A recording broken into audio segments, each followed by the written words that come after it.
Hello everyone. உங்களுக்கு இந்த மாதிரி ஒரு டேபிள் இருக்கக்கூடிய எல்லா வேல்யூஸையும் கன்கார்டினேட் பண்ணி இந்த மாதிரி கொண்டு வரணும் அப்படின்னா இது ஒரு ரொம்ப பெரிய ஒரு மேனுவல் டாஸ்காக இருக்கும். பட் இதை நீங்கள் சுலபமாக எக்ஸலில் இருக்கக்கூடிய அரே டு டெக்ஸ்ட் அப்படிங்கிற ஃபங்க்ஷன் மூலமாக செஞ்சு முடிக்கலாம். அதை எப்படி செய்யணும் அப்படின்னா ஜஸ்ட் ஈக்குவல் டு போட்டுக்கோங்க. அரே அப்படிங்கிறத டைப் பண்ணிங்கன்னா உங்களுக்கு ஃபஸ்ட்டு அந்த ஃபங்க்ஷன் தான் வரும். ஜஸ்ட் நீங்கள் எல்லா வேல்யூஸையும் இப்படி செலக்ட் பண்ணிவிட்டு (0) அப்படின்னு போட்டுட்டு க்ளோஸ் பண்ணிட்டீங்கன்னா போதும்.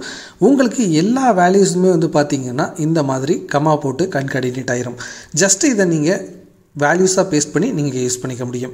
சப்போஸ் உங்களுக்கு ஒரு அரே ஃபார்மேட்டில் இது வேணும் அப்படின்னா இந்த 0க்கு பதிலாக ஜஸ்ட் 1 அப்படிங்கிறத போட்டிங்கன்னா முன்னாடி வந்து பார்த்தீங்கன்னா இந்த மாதிரி ப்ராக்கெட் ஒன்று வரும். அதே மாதிரி டபுள் கோட்ஸுக்கு இடையில் ஒவ்வொரு வேல்யூவுமே வந்து பார்த்தீங்கன்னா வந்துடும்.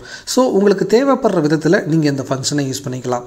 ஸோ இந்த வீடியோ உங்களுக்கு கண்டிப்பாக பிடிச்சிருந்துச்சு அப்படின்னா மறக்காமல் லைக் போடுங்க. நம்ம சேனலையும் ஃபாலோ பண்ணுங்கள்.